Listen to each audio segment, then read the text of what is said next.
Өнөөдөр би их хүн алтан савндан ам багтаач амандаа майн шивнэт суух ээж хүн. Эмэгтэй хүн гэдэг ижидэн өрн, үрдэн ихэн, эр хүнд ханин байдгаараа ертөнцийн төв байж мэднэ. Эсвэл энэ бүхнийг өөртөө багтаасандаа өөрөө ч ертөнц байж мэднэ. Тийм болохоор өргөс ихтэй орчлонгийн өнгө сайтай цэцэг бүхнийг өсөвч өрөвдөө тастаж чадахгүй үрээсээ эрээсээ горсод өгч.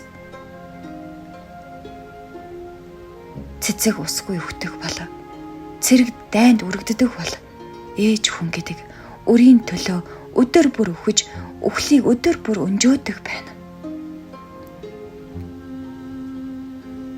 Тийм байхад өөрийнхөө хүүхдээс уучлалт хүсэх их хүн өрөвдөлтэй. ертөнцийн үрдэн үржлэгдсэн их хүн гэж байдаггүй юм шүү дээ.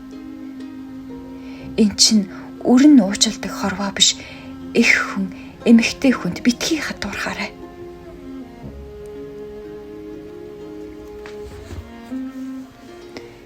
Би хоёр бурхан ярилцаж суухыг олонтой харж байлаа. Төрхийн үнэнг чамаар, үхэхийн үнэнг өөрөөрөө нотолж, үйлийн чин үрийг цагаатгаж, үрийнхээ төлөө өвөр цайлгад суух тэр бурханыг харна.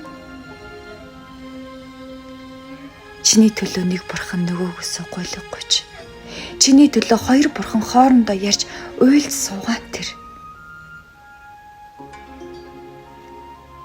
Тиймээс их хүнийг битгий загна.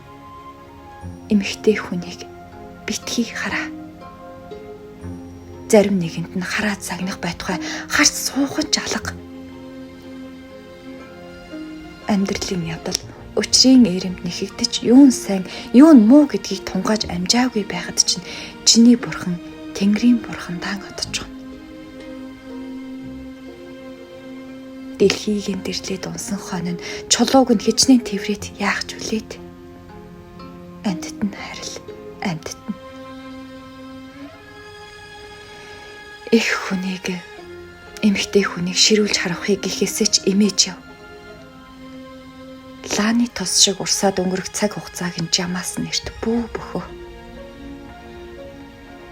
Цагийн цөмөн хүний муу танигдахад чамд үлдэх цор ганц хүн бол чиний л ич шүү дээ. Насаа хурааж бүү биеийн үгүй болсон ч амьддаа өргөсөн цацлын сүн өлмөгч нь бат оршоо.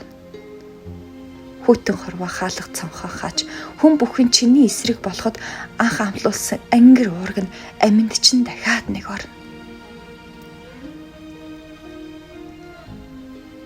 Ээж химих алтар дээр өөр ямар ч зөөсгөл зүгээд хэрэггүй. Угаасаа ээж гэдэг алтрыг давж гарах одон, ололт, амжилт, шагналт, цол, гавья гэж хаанч байдаггүй юм. Бүсгүй хүнийг